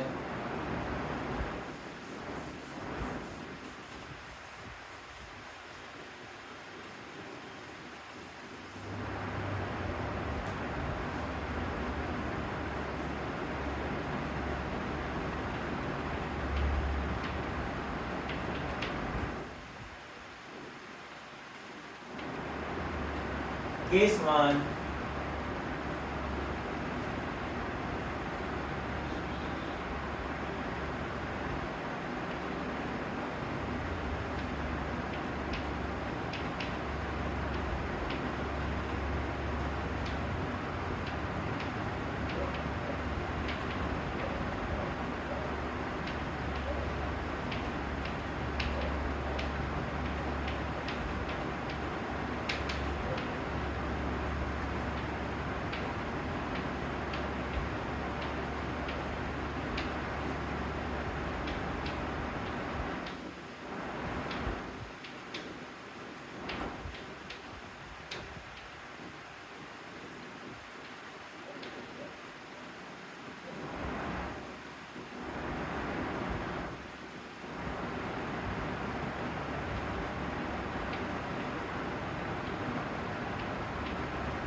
when no external electric current source is applied across the conductor, then the free electron inside the conductor execute random motion. है ना, कैसे करेंगे ध्यान से देखना. जैसे कि ये मेरा एक कंडक्टर है, ये मेरा कंडक्टर है, इसमें जो इलेक्ट्रॉन है वो रैंडम मोशन करे. कोई इलेक्ट्रॉन इधर जा रहा है, कोई इलेक्ट्रॉन इधर जा रहा है, कोई हमारा इलेक्ट्रॉन है वो इधर जा रहा है, कोई इलेक्ट्रॉन है हमारा ऐसे जा रहा है, ऐसे करके जा रहा है, कोई इलेक्ट्रॉन है हमारा ऐसे करके जा रहा है. बेटा समझ में आ रहा है, क्लियर है. तो हमारे इलेक्ट्रॉन है वो रैंडम मोशन कर रहे हैं, वो रैंडम मोशन कर रहे हैं, है ना, रैंडम मोशन कर रहे हैं, इधर उधर जा रहे हैं.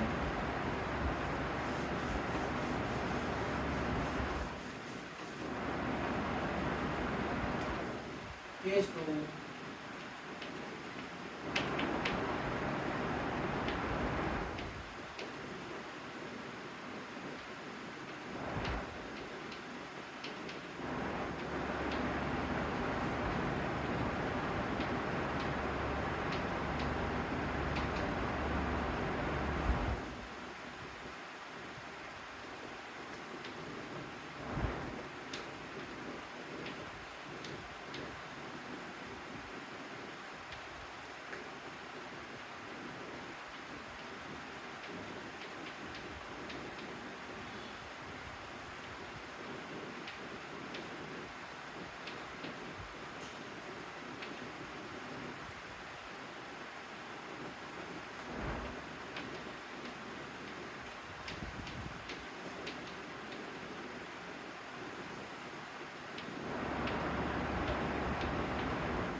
ठीक है ना, when an external electric current source is applied across the conductor, then an electric force is applied on the free electron and the electron start drifting in one direction, है ना। तो केस 2 आप ध्यान से देखिएगा, केस 2 हमको क्या कह रहा है,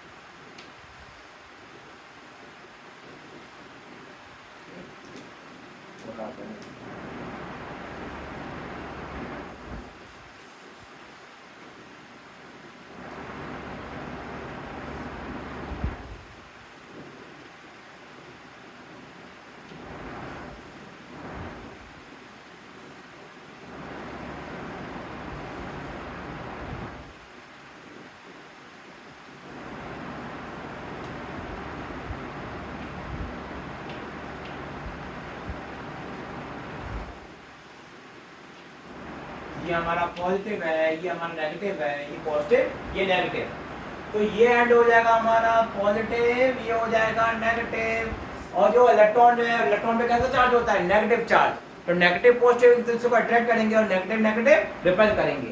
तो जो इसमें इलेक्ट्रॉन होंगे, इलेक्ट्रॉन कुछ इस तरीके से एक लाइन पे आ जाएंगे, है ना, एक लाइन पे इलेक्ट्रॉन सब आ जाएंगे और इस इलेक्ट्रॉन को इधर ये अट्रैक्ट करेंगे, इलेक्ट्रॉन इधर अट्रैक्ट होंगे, इलेक्ट्रॉन का motion, flow of electron, flow of electron,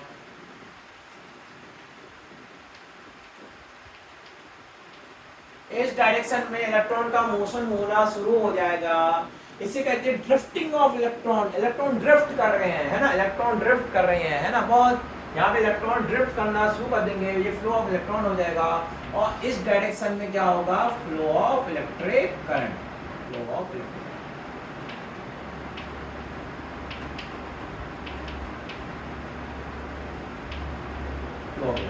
समझ में आया, फ्लो ऑफ इलेक्ट्रिक करंट इधर और फ्लो ऑफ इलेक्ट्रॉन इधर।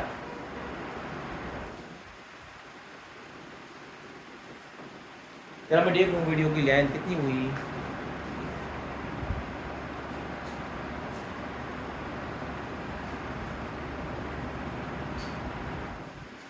ये 1 घंटा 36 मिनट की हो गई है, 1 घंटा 36 मिनट की हो गई है, ठीक है। अब इसके आगे देखो, तो इस तरीके से हमारे सर्किट में, हमारे कंडक्टर में इस तरीके से करंट फ्लो होती है।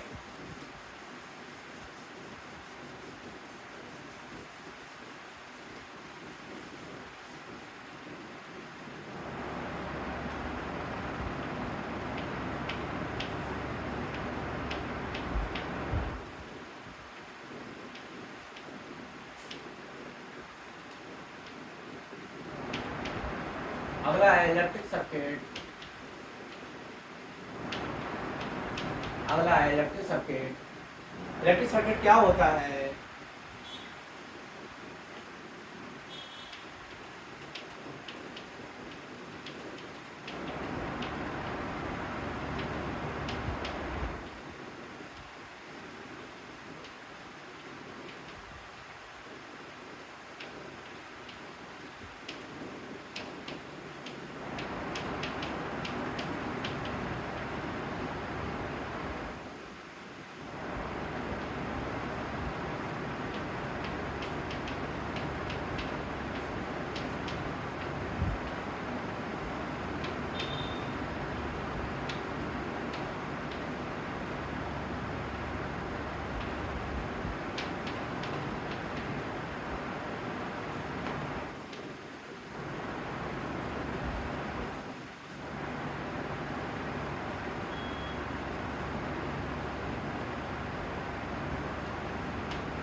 ठीक है, इलेक्ट्रिक सर्किट क्या होता है? The continuous conducting path consisting of resistances, cell and a switch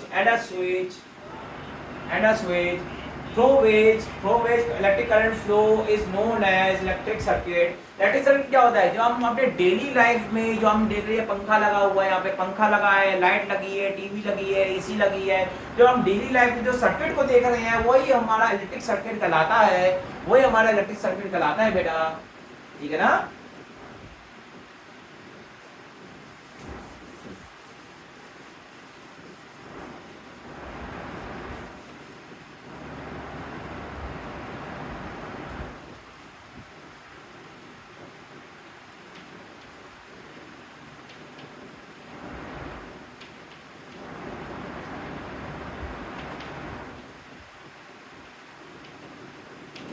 circuit diagram,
ठीक है।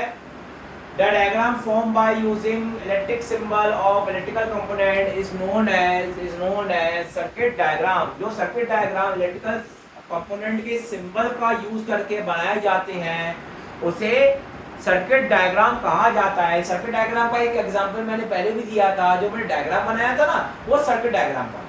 वो डायग्राम क्या था? Circuit diagram. हाँ, अब इसके आगे देखिए,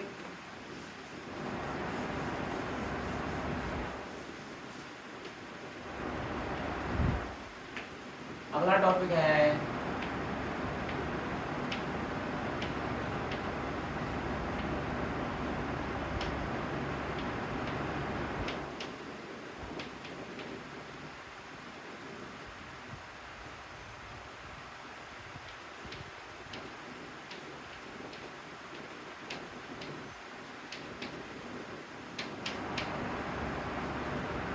सिंबल ऑफ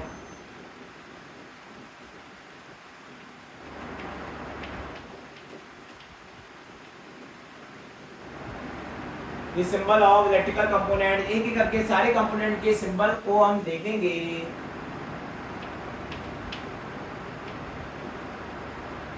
ये हमारा conducting wire,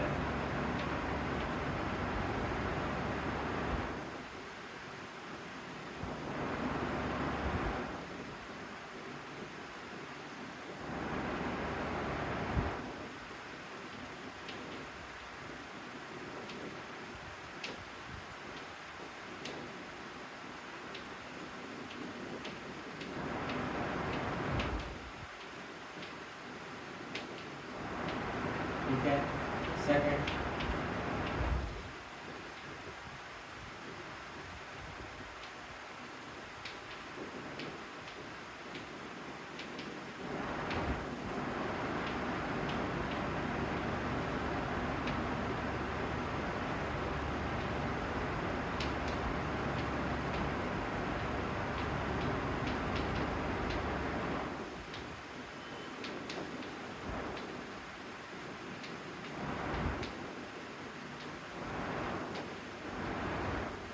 wire crossing without touching,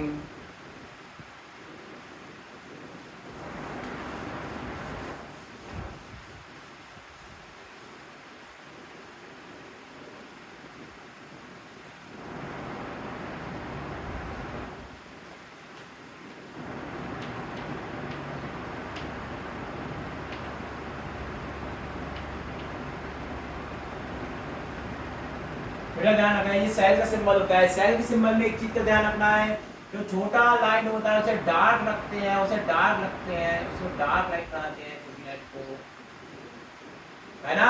और बड़ी वाली लाइन स्ट्रेट होती है, एकदम एक लाइन बना देते हैं।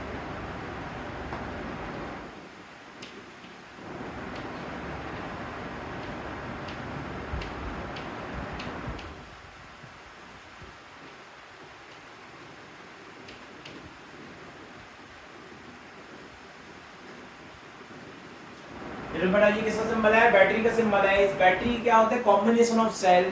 कॉम्बिनेशन ऑफ सेल को बैटरी कहते हैं। इसमें कितने सेल हैं? 1 2 3, 3 सेल की बैटरी है। ये 3 सेल की बैटरी है।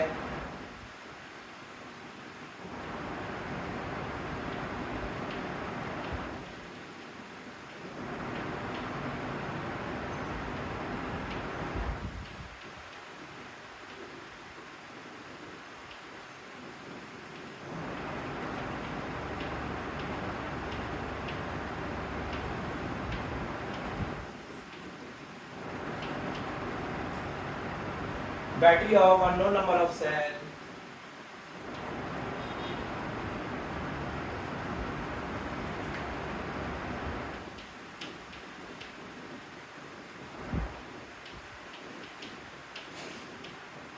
ये किसका सिंबल है? Fix register.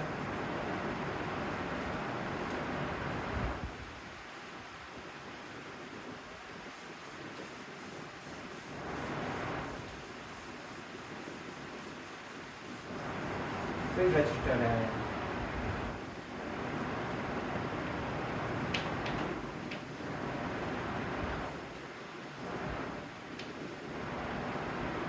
ये हमारा वेरिएबल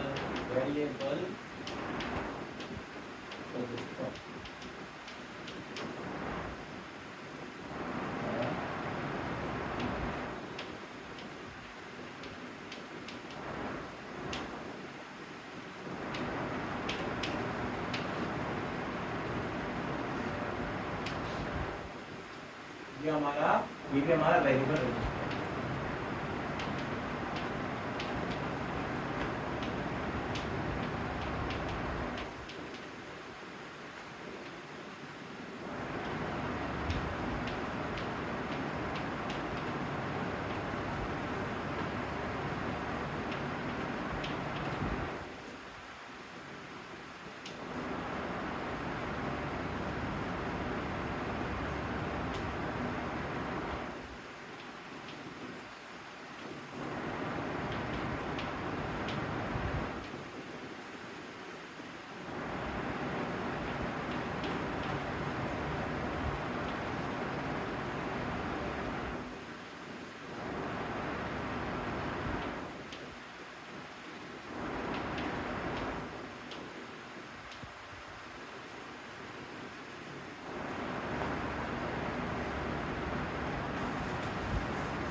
ठीक है, 11 हो गया, 12।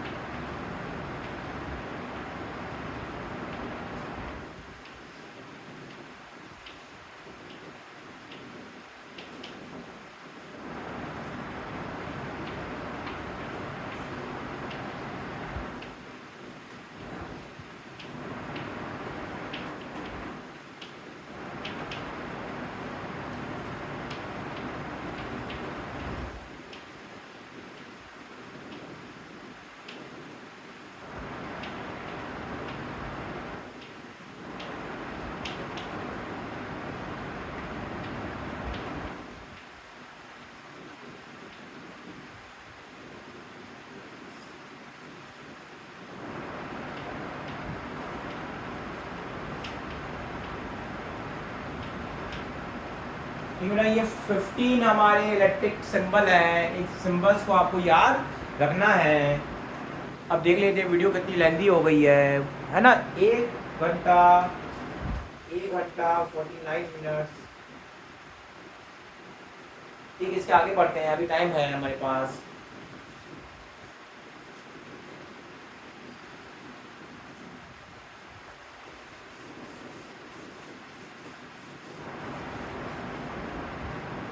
ये सारे इलेक्ट्रिक सिंबल आपको याद होने चाहिए।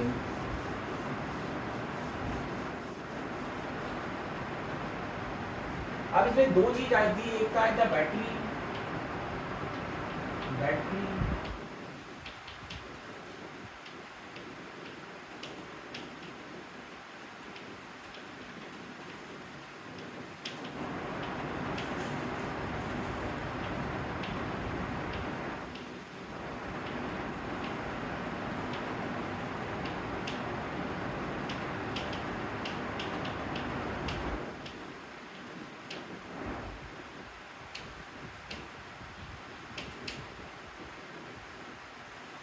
बैटरी हो गया। उसके बाद हमारा नेक्स्ट है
देखो बेटा समझना, बैटरी क्या होता है, अगर दो या दो से ज्यादा सेल को कंबाइन करके जो हम सिस्टम बना रहे हैं उसे बैटरी कहते हैं। दो या दो से ज्यादा सेल को कंबाइन करके जो बन रहा है वो हमारी बैटरी है। दो सेल से ज्यादा, दो या दो से ज्यादा सेल, है ना। वेरिएबल रजिस्टर क्या होता है, वेरिएबल रजिस्टर जिस रजिस्टर का रेजिस्टेंस की वैल्यू चेंज की जा सकती है वो वेरिएबल रजिस्टर कहलाता है। वेरिएबल रजिस्टर का दूसरा नाम होता है रियोस्टेट, वेरिएबल रजिस्टर का दूसरा नाम होता है रियोस्टेट होता है। ठीक है, आपको कोई डाउट? आगे देखो, ओम्स लॉ।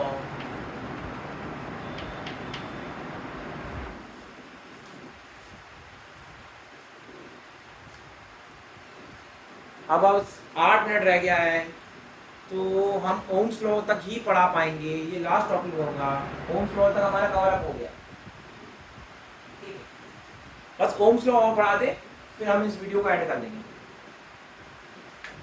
क्योंकि हमारा 2 घंटे का ही पीरियड है, क्योंकि मेरी मोबाइल की बैटरी इससे ज़्यादा हम खर्च करेंगे तो हम, आप समझिए मेरे को 9th क्लास की भी वीडियो बनानी है, 9th क्लास की वीडियो नहीं बन पाएगी इसमें, है ना। फिर मुझे चार्जिंग में लगाना पड़ेगा वीडियो को, और मेरे पास पूरा दिन नहीं है वीडियो बनाने के लिए, है ना, क्योंकि मुझे और भी काम रहते घर पे। हफ्ते भर के जो काम होते हैं मुझे संडे को ही करने होते हैं, तो संडे का टाइम होता है बस मुझे काम करने का, है ना, तो मैं पूरा दिन नहीं दे सकता उस चीज़ को। ठीक है, अब मैं इसके आगे बढ़ाता हूँ ओम्स लॉ।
ठीक है।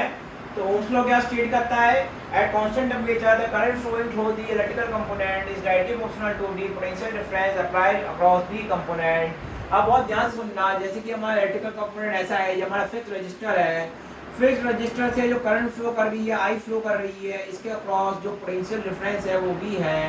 अब बहुत ध्यान से देखना बेटा, डेफिनेशन के अकॉर्डिंग जो हमारा आई है, करंट है, वो निर्भर है किस पे, वी पे।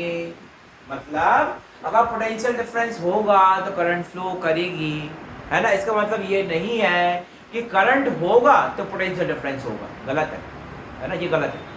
पोटेंशियल डिफरेंस होगा तो करंट फ्लो करेगी, पोटेंशियल डिफरेंस होगा तो करंट फ्लो करेगी। पोटेंशियल डिफरेंस हमारा इंडिपेंडेंट वेरिएबल है और करंट हमारा डिपेंडेंट वेरिएबल है ना। करंट डिपेंड कर रहा है वी पे, करंट डिपेंड कर रहा है वी पे, वी होगा तो आई होगा, वी नहीं होगा तो आई नहीं होगा। अब इसके बाद हम इस फॉर्मूले को रीअरेंज कर रहे हैं, क्या कर रहे हैं, रीअरेंज, है ना। रीअरेंज करेंगे तो ये हो जाएगा v directly proportional to i। अब प्रोपोर्शनल का साइन हटेगा तो एक कांस्टेंट आएगा, v हटेगा तो कांस्टेंट आएगा r इनटू i, जिसे हम लिख देंगे v बराबर i r लिख देंगे, ठीक है, v बराबर i इनटू r।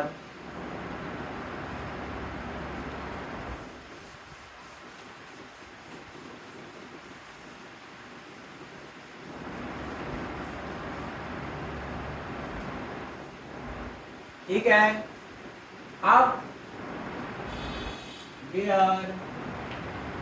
V हमारा क्या है, इस बार ये V इलेक्ट्रिक पोटेंशियल नहीं है, V हमारा इलेक्ट्रिक पोटेंशियल नहीं है, ये पोटेंशियल डिफरेंस है, ये पोटेंशियल डिफरेंस है।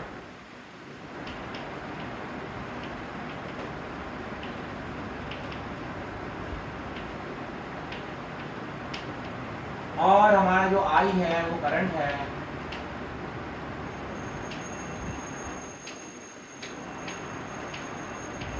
R क्या है, रेजिस्टेंस,